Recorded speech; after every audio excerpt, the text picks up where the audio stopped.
Hi, my name is Josephine Reichert. I'm the Artistic Director of Ort Gallery. Today is video 2 of 4 of our industry support and professional development series. Today we'll be looking at finding and taking up opportunities.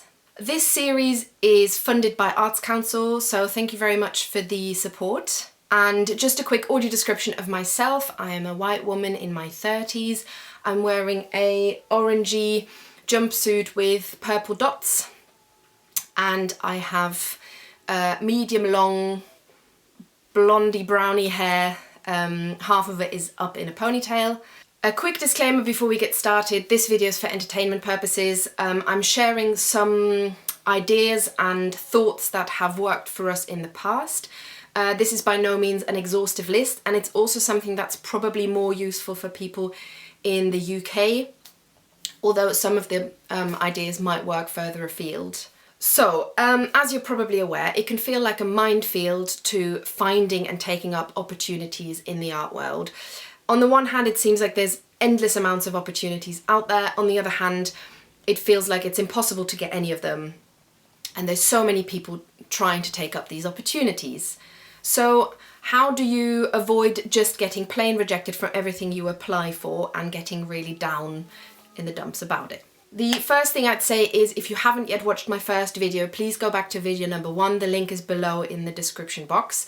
In the video I talk about finding your unique selling point and sort of figuring out what your brand is and what's unique about you, because that will really help you find and take up opportunities as well. So when you're looking for an opportunity, make sure that you look for opportunities that actually fit with who you are and what you believe in. You are much more likely to be chosen for a bursary or a residency or an exhibition if your work and your brand and your research aligns with whoever's putting out that opportunity. So it comes back and goes down to research. You need to research who's putting out the opportunity and why are they doing this. Very rarely people just do it out of the good of their heart. So they also want something in return. And what they're looking for, can you provide that?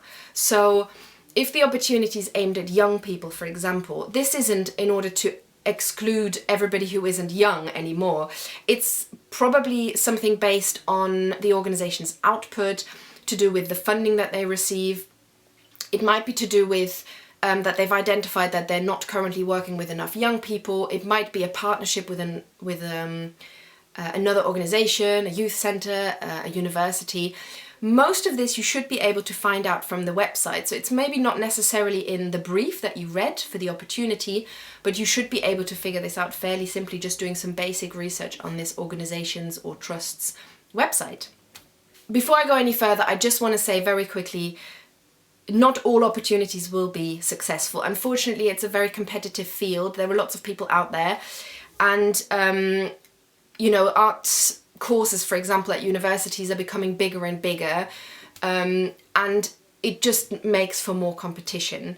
But try and think of competition as a good thing and not feel defeated by every single time you get turned down. Think of applications as an investment in your future. Every time you write an application, you're also improving the way you write about yourself. Your research skills are improving. So hopefully with every opportunity, even if it's not successful, you are adding something to your portfolio and to your expertise, and you're also learning along the way. Okay, so how can you actually find opportunities? I would recommend that once you are very clear on where you stand, so I'm going to take Ort's example. We work with socially engaged artists, so when we put out an opportunity for an open call or an open submission exhibition or what else have we done? Obviously we've done vacancies, other organizations do things like residencies, anything like that. I would expect that the people who apply to one of our opportunities that we put out there will be socially engaged, will have an interest in social art, in a passion for the fact that art can improve things that are wrong with our society. And if somebody applies who doesn't seem to have an interest in it or who doesn't talk about it in their statement, I'll be much more inclined to not take their application forward. So as coming from the other side, from the person putting out the opportunity, I really want to feel like people understand me, because in the end I'm paying for the opportunity, I'm putting it out there. I want them, you know, a lot of work has gone in from our point of view, the fundraising, the drafting of the brief, the artwork, you know, everything that goes into that, all those hours. I also want to feel that the artists have put work in researching and checking that this is really for them. So what I would recommend is that you find, in video one I talked about finding organizations and researching organizations who you align with their core beliefs or their values or their ethos. So the first thing is sign up to those organizations' mailing lists. And if you have followed my advice and you've joined a membership, again, most organizations who have a membership will also send out a newsletter. Make sure you're signed up to that. And then read those, obviously, when they come through.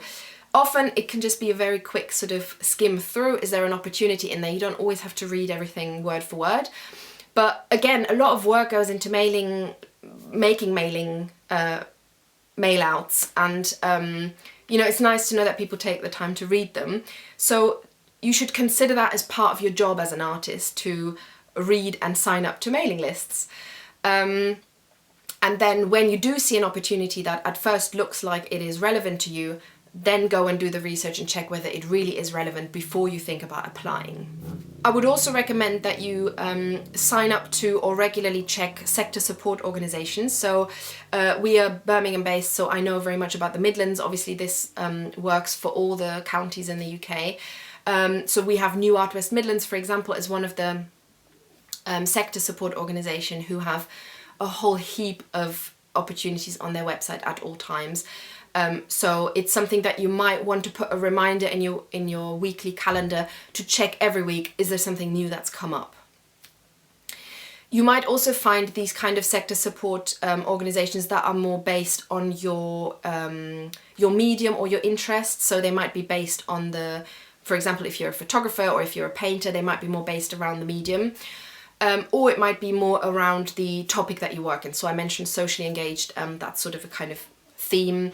And obviously there are lots of others out there. I would also recommend that you sign up to the Arts Council mailing list. They have separate ones for vacancies and opportunities.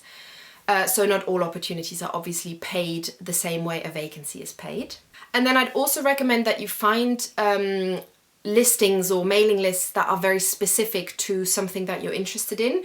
So this could be faith-based, this could be connected to well-being, disability, you know, whatever sort of fits your niche.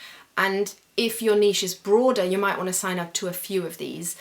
And these don't necessarily have to be art-based opportunities. So for example, in health and well-being, there'll be lots of opportunities out there that aren't actually aimed at artists. They are aimed at generally practitioners, and you can then apply as an artist and say, you know, my work has a well-being aspect because XYZ. So this goes back to research, research, research. I've already mentioned it in my last video. I mentioned it earlier in this video. You really have to put the research in, because otherwise you're just wasting time, your own and the people reading your application. You know, if the application doesn't fit the person putting it out, it's just a waste of everybody's time. And of course the same goes for writing the application. Don't copy paste something and just put it in an email. Make sure that you have read the brief really carefully and that you're actually answering the questions. It might be helpful to get someone like your mum, your dad, your grandma, your friend to read it and check, have you answered the question, especially if they are not arty people.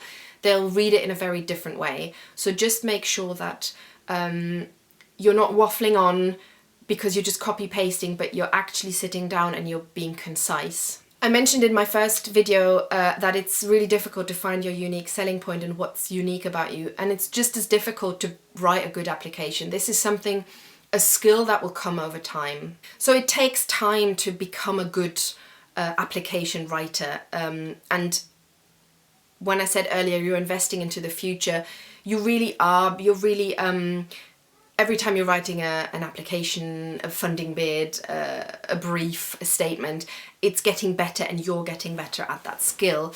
And writing isn't for everybody. So if the writing part is something that scares you off, just a quick tip, take your phone, here's my phone, go on Notes and tap the little microphone button and just speak into your phone. Obviously that only works on iPhone, but I'm sure Androids have similar applications. And the phone will actually write things down for you. It is much easier to just talk in a sort of informal way, the way I'm doing now, very naturally, and to then take the written down text and to edit that. You have less of that, how do I even get started? What's my first introductory sentence? Because you'll have an actual text there that you can edit, which is a lot easier than actually getting started on a blank page. So what kind of opportunities are there? There's open submission exhibitions, there's art markets, tenders, which are usually a sort of open call funding bid, where councils or trusts and foundations are looking for organisations or individuals to take up a certain project, and they're asking for organisations and individuals to respond to. As a little side note, if this is only for organisations, you don't necessarily have to be scared off. If you think you could be very good at responding to that tender, it is much easier to find an organisation and to say, I think we should apply for this tender, can we do it in partnership? And the bid goes out from the organisation, but you write it. You're essentially doing the work for the organisation, and it will be useful for the organisation as well to get this tender. Other opportunities are funding. There's fundings for individuals and organisations in the art world. There's vacancies for, actual jobs as self-employed or employees of an organisation. There's commissions for projects, exhibitions, events, parties. Commissions take a lot of different shapes. There's workshops. There's also teaching, bursaries, residencies. There's a lot out there. So make sure that you really understand the glossary that I just went through, so you actually know what it means to get a bursary or a residency. And obviously on the brief it will also really explain what they're after from you and what is expected of you.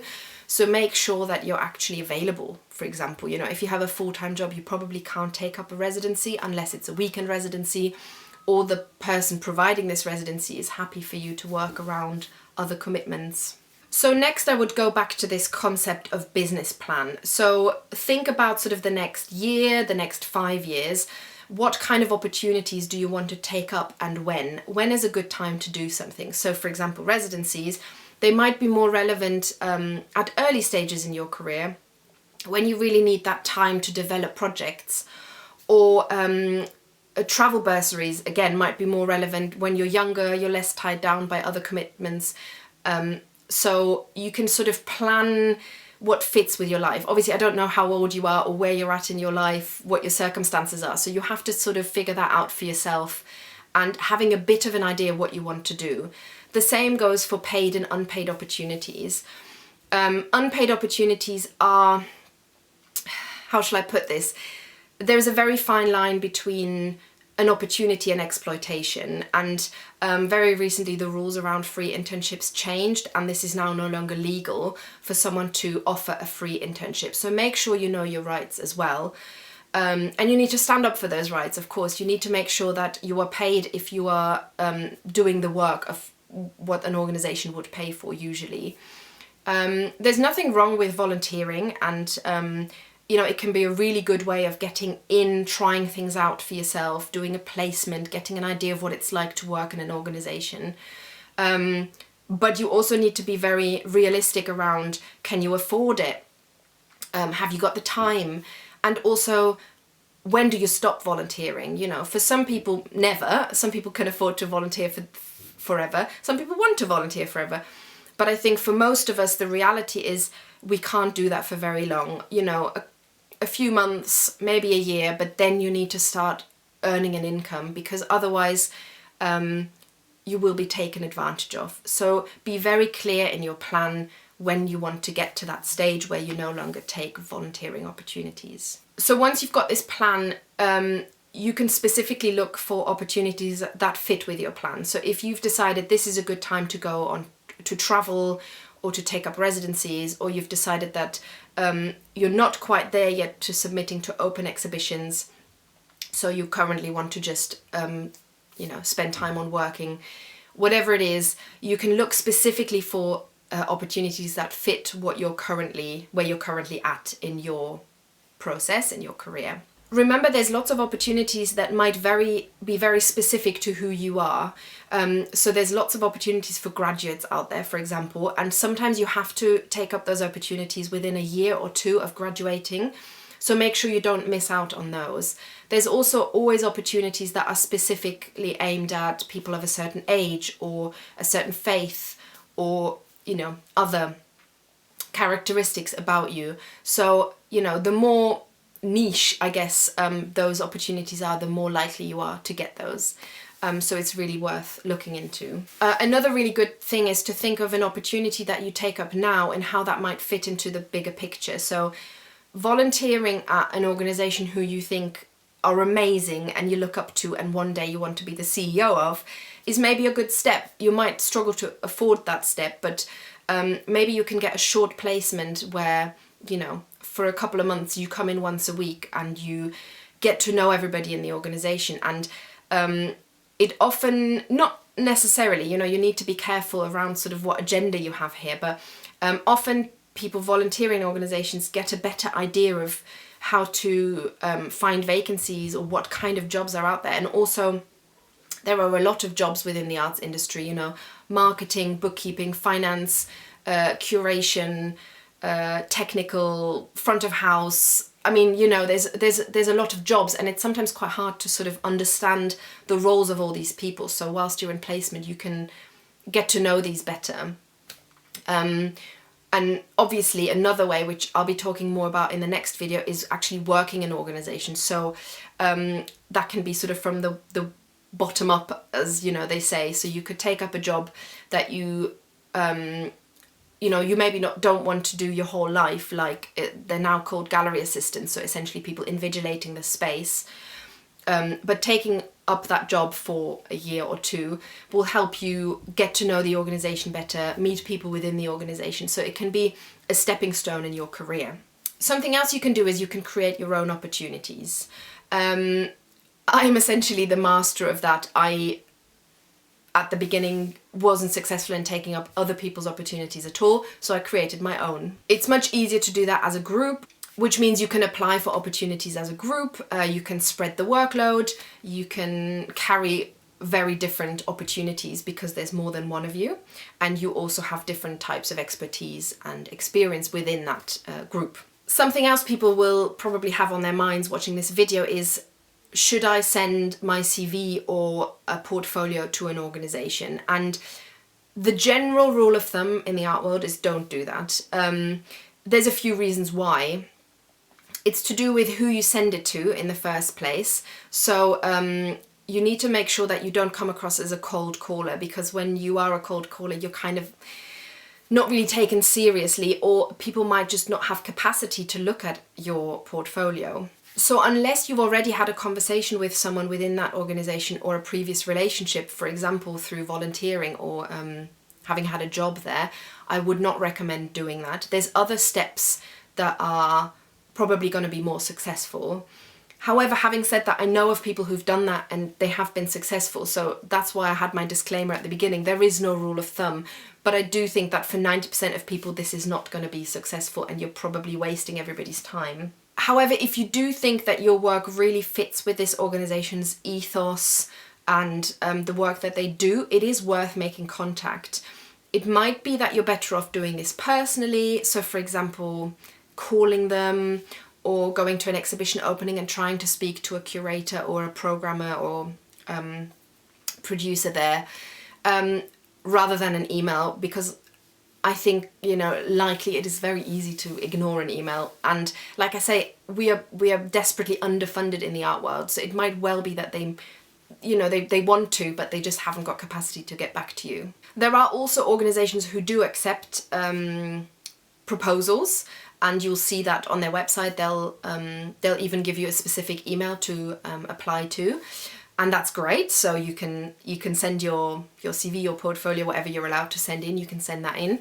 But again, go back to what I said earlier, research them first, look at exactly what work they do, and make sure that you aren't just sending in the same application you would have sent to another organization. Make it very specific, and even say that in your application, why you want to work with that organization. Other opportunities that you can create for yourself is you can open up your studio and invite people, or take part during open studio events or festivals. You can also open up your home and have a show in your front room. Obviously you have to make sure that you're doing this in a safe way, so you might want to do this invitation only. You can also have exhibitions in cafes and, you know, more unusual spaces, libraries, where you can invite people to. There are arts markets, which you can either organize yourself or you can take part in, where you can show your work. You can try and sell it, or maybe you can just look at it in a sort of getting people's email addresses, interest, that kind of thing. You can upload things online. Obviously, I'm not telling you anything new here. YouTube, Instagram, Etsy, lots of organizations online have sort of online, they have online galleries and similar ways for you to list your work on there. I would definitely say make sure that it's relevant to what you do. So for example, with Etsy, Etsy is very much about people making handmade products that are being sold. So jewelry or toys or furniture. And as a painter or photographer, your work might not fit with that. It might, you know, it might well, but really make sure that you're not wasting your time putting your work up on there. There are also other more unusual things that you can do, like you can contact landlords who have shop fronts that aren't being used, whether you can take them over for a week or two and put an exhibition up in there. You can get all your friends together and you know, paint it and make it look cool and just open the door, put an A-frame outside, free exhibition, come in. And then there's obviously funding bids you can apply for. I feel like a lot of artists at early stages in their career don't think of that as an opportunity, but actually there are lots of funders who are willing to support artists at early stages in their career specifically. So I mentioned at the beginning, this video is funded by Arts Council. Arts Council in the UK, at least in England, fund individual artists at early stages in their career. And there are other funders who do this as well, so you'll have to do some research into this. I won't be mentioning them all now, because you really need to research the funder. Goes back to research, I'm afraid. Put yourself in the funder's shoes. Why would they give money to you? What is their agenda? Who do they report back to? Are they reporting back to the government? Are they reporting back to their trustees? And what are they trying to prove with the funding that they invest? What do they, you know, what outcomes are they looking for? So again, don't waste your own and their time. Make sure that you really understand why they should invest in you, and then you can answer that question. You should invest in me because I can give you this. I'm actually able to provide this for you. And then I would say just sit down and write the bid. Take 2 hours and just do it. Just put your head down and write your bid. It's, again, just like writing a application to somewhere. It's really difficult to write bids, and it's, again, something that you will get better at over time. And funding bids are notoriously tight on word count, so it's really tricky to say all the right things in a very small box. And then once you've written that, you've got your first draft, give it to somebody else to read. Ideally someone who's got a little bit of experience in the art world in writing and getting successful bids. Because from my own experience, when members of Ort Gallery write funding bids and they send it to me, I can read it from an outsider's perspective, and I can tell them that on average 90% of them will undersell themselves, won't really shout about what's good about them. They'll forget to mention really basic things like I'm a painter, or I'm a photographer, or I make videos, because they forget that obviously this fund is coming at you completely cold. You have to explain everything. They'll also make really ridiculous claims regularly, like saying, oh yeah, 5 million people are going to see my exhibition. No funder's going to fund that. It's fine to be realistic. You can say, I'm trying to get more, but realistically 50 people are going to come and see this show. You know, it's much better to be honest and realistic than to just pick stuff out the air. They're not going to fund you if you say 5 million people are going to come round to my exhibition in my own living room. If you send off your bid and it comes back negative, some funders will supply feedback. You should always ask for feedback. You can ask for feedback from anybody. Not everybody will supply it, but usually organisations that are funded by public monies are supposed to be giving feedback, so ask for it. Because feedback's really useful, you know, it can really help you make a better bid next time, a better application. And either way, look at it as a learning process. The next bid you're going to write, you're going to get better at it. So again, it's an investment in your future, in your career down the line. And just one last little trick, tip of the trade. Make sure that you're aware of all the implications before you apply to a funder. So funders will have all these buzzwords like match funding, support in kind. You need to make sure you understand what they mean and whether you're able to support that, because you'll be signing a T&C once the funder says, yes, you can have the money. And if you're not careful, you might be signing that you have got $2,000 already in the bank before they give you the extra 8, because that's what you essentially said you had. So my last point when it comes to making up your own opportunities is around thinking outside the box. Are there people you are already in contact with?